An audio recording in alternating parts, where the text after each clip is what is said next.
تو یہ جو فرعون کی قوم تھی یہ بنی اسرائیل پہ بہت زیادہ ظلم کیا کرتے تھے۔ اس ظلم کی وجہ سے اللہ نے حکم دیا موسیٰ علیہ السلام کو کہ آپ یہاں سے ہجرت کرو اور فلسطین میں چلے جاؤ، وہاں جا کے پوری قوم کو لے جاؤ بنی اسرائیل کو، اور فلسطین میں چلے جاؤ، وہاں جا کے رہو۔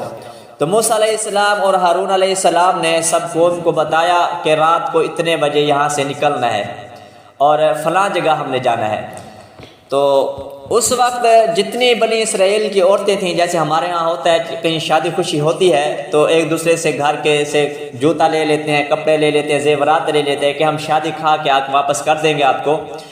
تو انہوں نے ایسے کیا کہ فرعون کے جتنے بھی وہ بڑے آدمی تھے ان کے گھر گئے اور ان عورتوں کو کہا کہ ہمیں زیورات دے دو، ہمارے ہاں وہاں شادی ہو رہی ہے، خوشی ہو رہی ہے، ہم وہاں جا رہے ہیں، پھر واپس آ کے آپ کو واپس لوٹا دیں گے۔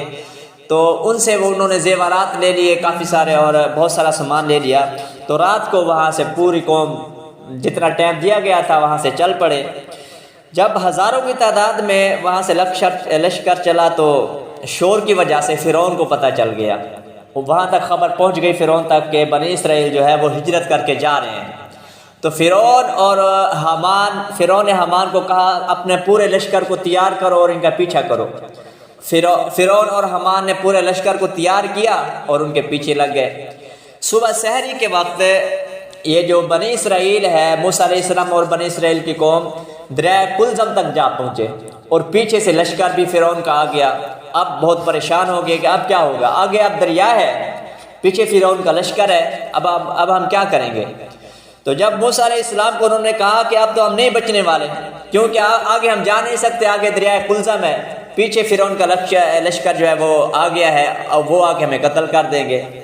تو موسیٰ علیہ السلام نے ان کو تسلی دی اور انہوں نے فرمایا ان معی ربی سیہدین، کہ ہمارا رب ہمارے ساتھ ہے، ہمارا کوئی نہ کوئی راستہ نکالے گا۔ تو اللہ نے موسیٰ علیہ السلام کو کہا کہ تیرے ہاتھ میں جو لاٹھی ہے اس کو دریا میں مارو۔ موسیٰ علیہ السلام نے دریا میں لاٹھی ماری اور دریا سے 12 راستے بن گئے۔ 12 راستے اس طرح بنے کہ اوپر سے بھی پانی اور سیٹوں سے بھی پانی، جیسے ریل گاڑی کی پل ہوتی ہے، ریل گاڑی درمیان سے گزر جاتی ہے، ایسے راستے بن گئے۔ پانی بھی چل رہا ہے، رکا نہیں، بالکل چل رہا ہے، لیکن جو راستے تھے وہاں پانی ختم ہو گیا۔ تو موسیٰ علیہ السلام نے کہا کہ اب یہاں سے چلو۔ اب 12 راستے کیوں بنے؟ علماء نے لکھا ہے کیونکہ جو بنی اسرائیل کی قوم تھی اس میں 12 قبیلے تھے، اور ہر قبیلہ جو ہے اپنا اپنا راستہ اختیار کرے۔ یا موسیٰ علیہ السلام کو جو بنی اسرائیل تھی اس میں 12 قومیں تھیں، جیسے ہمارے قومیں ہیں، یہ فلاں ہے، یہ نون ہے، یہ فلاں ہے، فلاں ہے، اس طرح کی قومیں 12 تھی، اس وجہ سے اللہ نے 12 راستے بنا دیے۔ تو ہر قوم، ہر قبیلہ اپنا اپنا راستے میں چل پڑے۔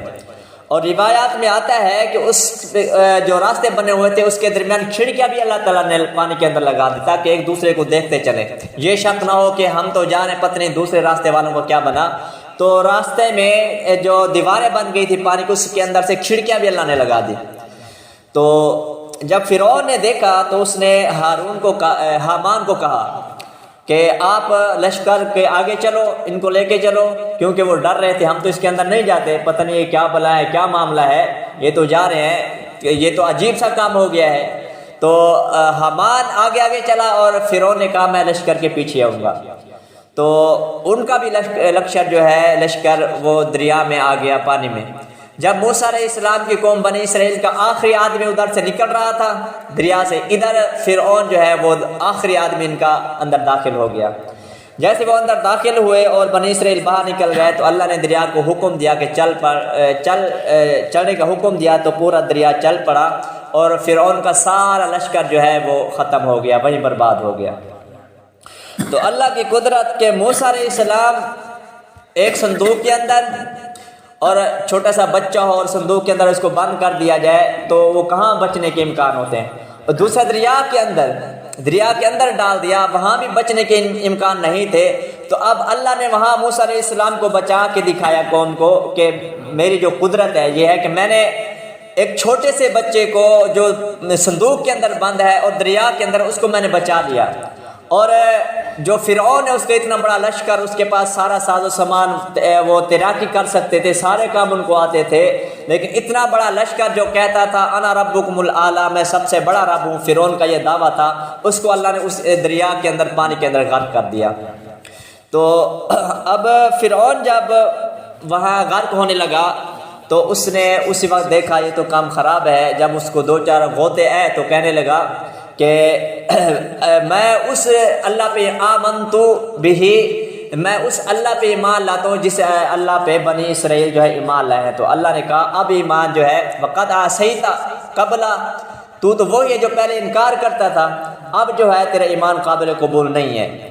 تو آخری وقت میں جو ایمان ہے کوئی بھی ہو اس کا قابل قبول، جیسے موت کے آثار شروع ہوتے ہیں، فرشتے آنا شروع ہو جاتے ہیں، اس وقت اگر کوئی کلمہ پڑھتا ہے، یا قیامت جب آئے گی، قیامت کو دیکھ کر ہونا کیا دیکھ کر اگر کوئی کلمہ پڑھتا ہے، مسلمان ہوتا ہے، تو اس وقت ایمان قابل قبول نہیں ہوگا۔